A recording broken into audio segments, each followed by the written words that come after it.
Welcome to the Box Score Sports Podcast.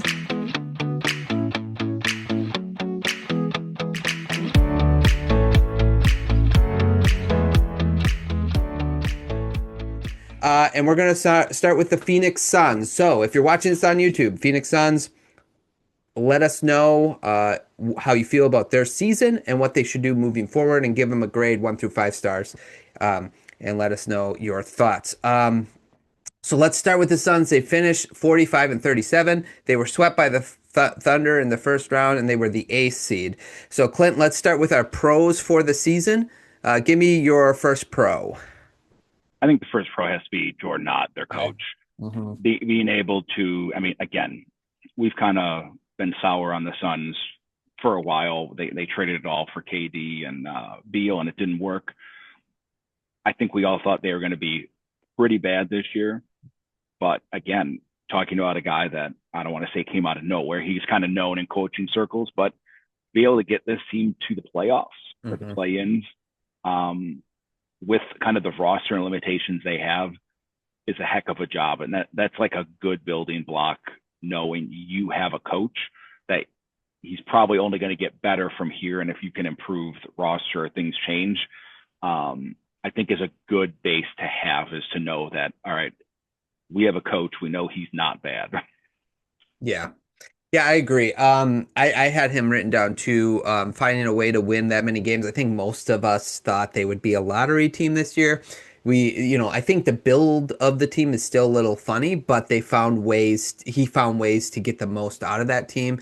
And so like even making the playoffs, even though they got swept, I think that's a big pro for their season. Like you have stuff to build on. And I'll even say Dylan Brooks. Dylan Brooks, I think he fits right next to Booker, like as your enforcer, your perimeter defender, and then at times he can just like take over a game here and there where he like what did he average, like 20 points a season or something like that. I should have wrote it down. So I did all my research like 2 weeks ago on the Suns. So I like I have a note here, the green question 32. So I'm gonna have to look up that. But anyway. Yeah, 20 points, 3 rebounds, 2 assists. Yeah, so it's they kind of took a chance on him a little bit with the Rockets trade, but I think overall I think they did pretty good. You got rid of the Durant problem, brought in somebody who contributes to the team, so I think that's another positive for the Suns as well. Dylan Brooks. Yep, he was second on my list too. Just his style also. I mean, he's annoying to play against, but yeah, the teams he's on are good defensively, and his game has kind of improved offensively too. It's by no means like, oh, look at this polished offensive player, but he kind of wore out his welcome in Memphis. He was still good with the Rockets. The Rockets moved on from the Suns, immediately jump up. He's kind of one of those players that you just kind of need, that kind of motivates the guys, gets them going. Yeah, I agree. Any other pros that you have for the Suns? Yeah, I have Colin Gillespie. I have him down too. Again, I don't want to say come out of nowhere. He showed some flashes, but 40% 3-point shooter, 12 points a game, 5 assists, 4 rebounds. And he's not like, oh my gosh, this guy is the next star. But he's kind of those guys that you need, that can kind of like man the ship, run points, bring up the ball, be solid enough on defense. These guys kind of get overlooked because we kind of look for stars. Yeah. And you kind of miss, like, we need more of these kind of guys that you can just put in there, plug and play, let them go. So, I mean, we'll get to it the offseason, but they got a decision on him because I think, he earned himself some money this year. Yeah, and what I've always said about Booker is he's a 2. He is hey, I'm coming off a screen, you got to feed me at the right time. I think that's why he thrived with Chris Paul, is because you got a point guard in there that could set him up. So I think with Gillespie, we saw that how Booker played better having a point guard versus like last year when it was him, Bradley Beal, and KD, and you're like, who's their point guard? It's Booker? Oh, I don't know about that. So yeah, I do like that they kind of found him, but again, like you said, they have a decision to make on him this off season. Any more pros? No. Okay, let's go into cons then. What was your con? Give me a con for their season. I put down Devin Booker. He didn't have a great year. Hmm. 64 games, 33% from three. I mean, he's still up there at 26 points a game. I mean, the dude still gets buckets, but it's like the second year in a row where that shooting number is a little lower than you would like. And he's not old, he's 29, but again, he's just, I think he's one of those guys that like, and especially as he ages, like needs a co-star, needs Hmm. someone there. I mean, his best couple of years were with Chris Paul, Yep. as you brought up, to set up that offense, help him get to his spots. Um, so, he still he's a fine player, still top guy in the NBA, but it's 2 years in a row where it's like, all right, we're paying this guy a lot of money. 33% isn't going to cut it. Yeah, and he's 29, so that's the other part is like he's getting a little older, so maybe I don't know if like I don't know if this will be a trend or if like next year it'll get better. So we'll see, but he's around that time. I think about 32 is when you start to see more of decline. So he should have a couple more prime years in him. I have the green question. So one of the things that when we came into this season that we talked about was like, can Green and Booker coexist? Me and you I'm pretty sure I shouldn't speak for you, but I was under the impression that that's not going to work out. They're too much of a similar player. I think that they should have moved on from Green as well. It's, get him and then flip him for somewhere else. Well, we didn't get that question answered because he only played 32 games. And there was moments where he looked good, like they kind of like he looked like he could pick up the slack when Booker was having an off game. There's some I think he had a couple play-in moment, right, where he just took over the fourth quarter and then he hit a shot when he was having a bad shooting night. But anyway, so it's just a bummer because one of the things that I would have loved to seen from Green, whose numbers did regress a little bit, but you can blame it like he's coming back from injury, basically, is that we don't have an answer to that question. So you kind of go in the off season where you're like, we don't know what to do about this because we don't know the answer to it. So I think that's a con of the season is that you just don't have an answer to that question. For sure. And again, it makes it tougher. He shot 31% from three. We said Booker was at 33. Like Jalen Green's a really up and down player. He's still young, like 24. Hard to believe. I feel like Oh, he's what, been really? around for, yeah, I feel like Yeah. he's been around for much longer. Yeah, 2002. So, Yeah. um, he shows flashes, but you're right. Like you didn't get a solid enough answer. Like, can these two play together? Um, because they're both like not ball handlers. And is it too small if you have, you know, Booker, Green, and Gillespie, or a said point guard? So they'll have to figure that out or kind of move on. But yeah, when you don't get answers to like an experiment you're trying, not fun. Yeah, that would yeah, that'd be tough. I think that's tough for them. Okay, give me another con. I just put down like future growth. Like they're kind of stuck. And this goes back to like we talked about assets before. You just mentioned it was like not getting Jalen Green answers. They don't have a ton of picks.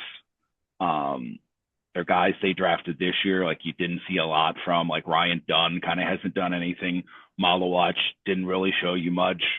Um, so you're just kind of like, cool, we have a good coach, we have some good players, but we're in the West. This year went, even injury wise, went probably about as top end of what you would expect. And you're like, can you repeat that in the West without adding significant talent? And then how do you add such talent? Yeah, yeah. That's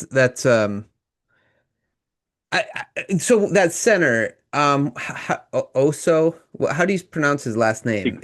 Iguodaro. Yeah, Iguodaro. I mean, he had some moments, so there might be something there. He's a power forward, I guess, technically. But yeah, even like the Mark Williams experiment kind of fell apart for them. So it's like, not that that can't be anything, but he's always injured and he's injured again. So it's just like, I don't know.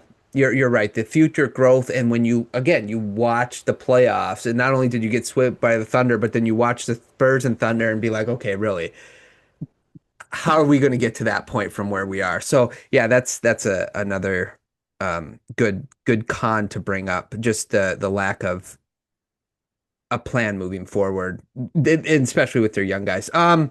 Let's see. Any other cons for you? I didn't. Oh yeah, I didn't have any either. Okay, let's go to what we would have done different this season. What would you have done different if you were the Suns? I guess I would have just I would have let some of these young guys, and I know we just talked about coaching, and the coach's job is to find like the best. The coach's job is to win, um, and try to develop players.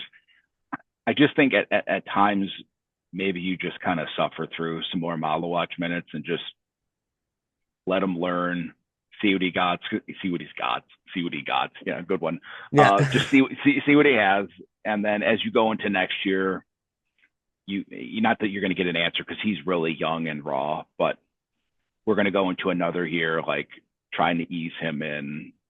Maybe he'll develop, maybe he won't. But just I guess sometimes this is where we differ again. We say this a lot different like as fans or observers, and when you're on the team is like it's easy for us to say like, oh yeah, let these guys, go out there and not be good. And you're like, well, I'm coaching for my job for my job every year. If this went terrible, who knows what they do? So I would like to see them kind of throw in more to the young guys and be like, all right, do we really have anything here?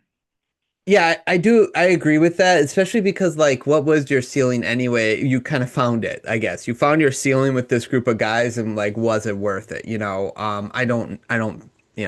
I don't think so. For the Suns and to let young guys get in there and like go through it and just live with whatever the consequences are. That's part of the development process. So I agree with that. I think like I don't know if you remember this guy, but Cinco Ndubuya for the Pistons. You remember he like put 51 points up one time. Was it against the Bucks?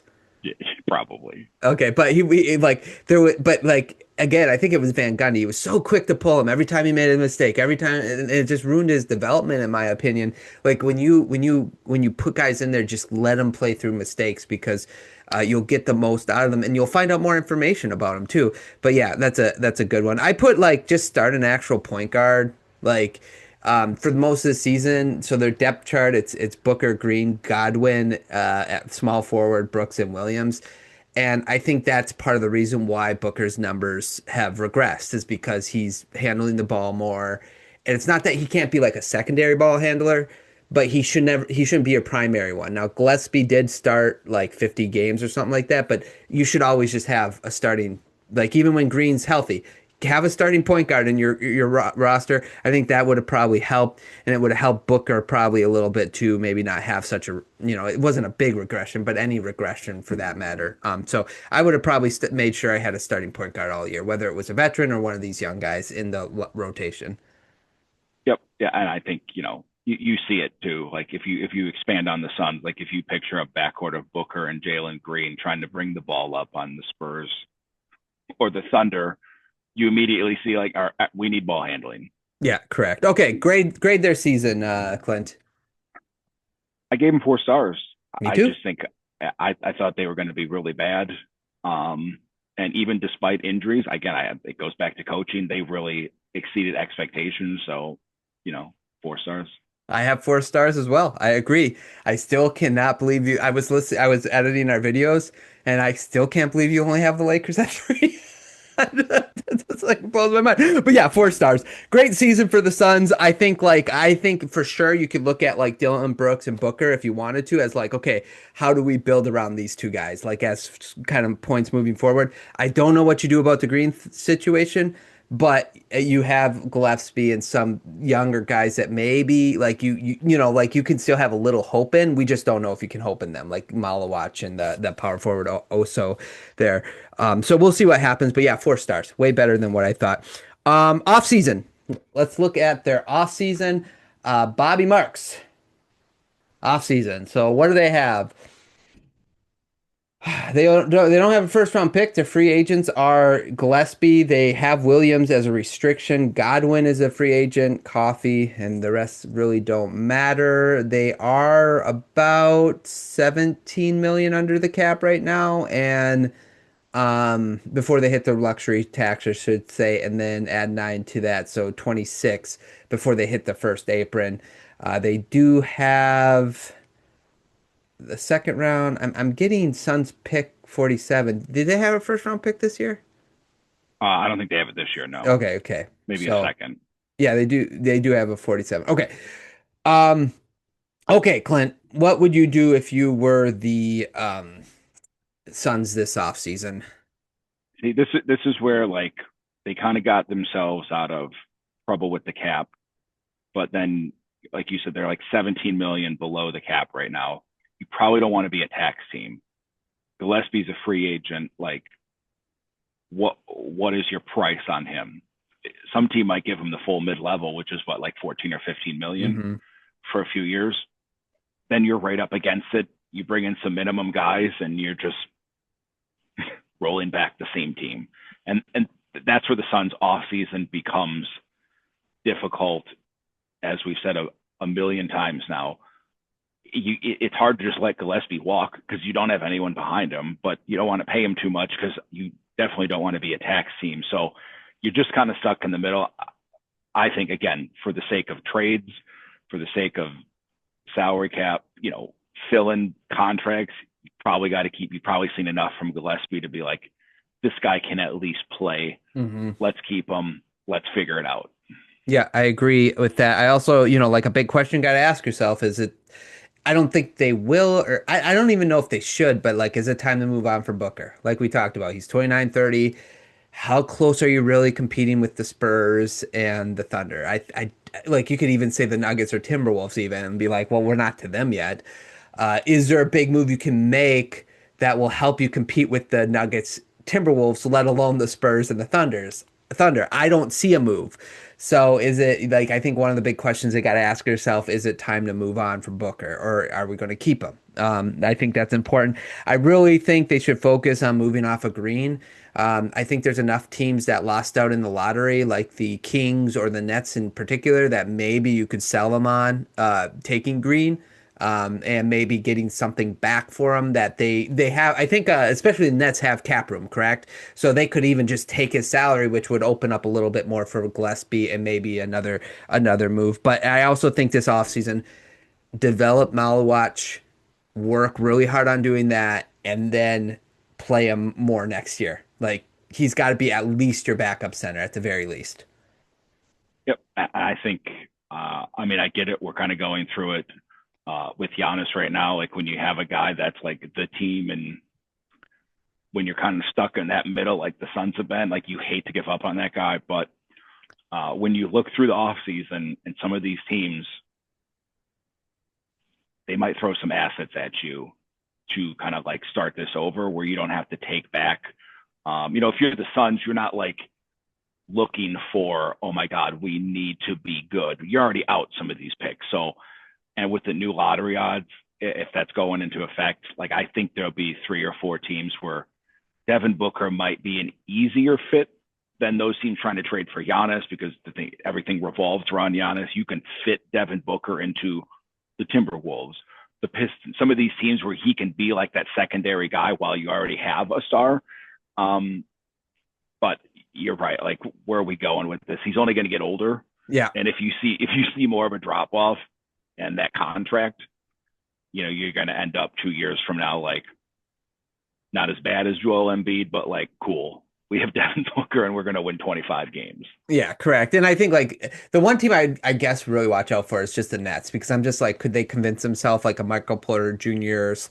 / Devin Booker lineup would be good enough to make a run in the East, like the play in the East. I think an Yep. Eastern Conference team might be more interesting. And who knows, like they might be willing to part way because they have so many first round picks on their roster from this past year, they might be willing to part with their 7th overall pick this year because that's like I guess that's where all the guards are going and they drafted 5 guards or something Yes. like that. So who knows what can happen? But yeah, I would just be open to the if you're a Suns fan or a Suns organization, personally, I'd be open to the opportunity of it. Long shot. What's your long shot? Yeah. That's my long shot is move Booker, get Oh, some okay. assets. My bad. Sorry. Stepped on No, your toes. no, it's like I just think now's the time. If the Nets are going to give up the 6th pick and something else, I mean, obviously you try to extract as much as you can, but I think there's enough teams that are going to feel pressure from the don't want to be in the bottom 3 that, especially an East team, they're just going to keep repeating the cycle because they think they can compete in the East of just someone might make you a dumb offer, and I think it'd be hard to pass it up. I like you say, he's probably untradeable based on the Suns brand and what they say. But if you're thinking of this team competing in the West with what we've seen 5 years from now, Devin Booker's not on that team. That's going to be really, really good. Correct. Yeah. And again, I think, like go back to the Nets. I think you can get a good amount for a Devin Booker type. So I put if they keep Devin Booker, my long shot was like a Walker Kessler if the Utah Jazz are done with him, or a Robert Williams. He's a free agent, but like get a reliable center back there. I know Kessler's got injury problems, but when he's on the court, he's good. Like he's good for it. And just move on from Mark Williams, and Malawat's got to be your backup. So that's my long shot, is like get a reliable big that this team can rely on, and that night in, night out will be on the floor with effort on the floor, not necessarily with the injury problem, but that he will be on the floor. So Kessler or Robert Williams, I thought both are injury prone, but they're better than Mark Williams at this point. So sorry, Dad. His name's Mark. So sorry. Yeah. I don't All mean injury to. team. Yeah. Okay. And then also another long shot is just getting off of Jalen Green. Anything else on the Suns? I don't think so. Okay, let's do Blazers then. So for everybody listening, for the Suns, like and subscribe to the channel. Leave a comment down below. What would you do with your Suns? If you're a Suns fan, I'm really interested. Let us know if you're ready to move off of Booker or not. Probably not, but logically, would you do it? Okay. Thanks so much for watching this clip of the Box Score Sports Podcast. I hope you guys enjoyed. If you haven't yet, please subscribe to our channel. Follow us on Instagram and Twitter or X. And we'll talk to you guys real soon. See ya.